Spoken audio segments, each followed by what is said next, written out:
সাপ খেলা দেখবো, সাপ খেলা দেখবো, সাপ খেলা। আয় রে ছেলেপিলে, আয় সাপ খেলা দেখবো। বসো সাপ খেলা দেখবো।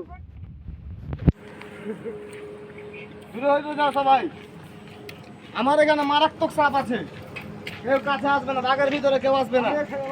তুই আমার বস এখানে, তুই কেন ভাবছিস বল?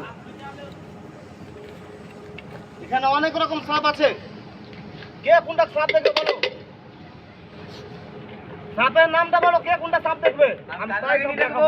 বৈরাবড়া বাংলাদেশ, আমাদের বৈরাবড়া বাংলাদেশ থেকে বিখ্যাত আগত। আমরা সাপটা নিয়ে কালকে নিয়ে এসেছি।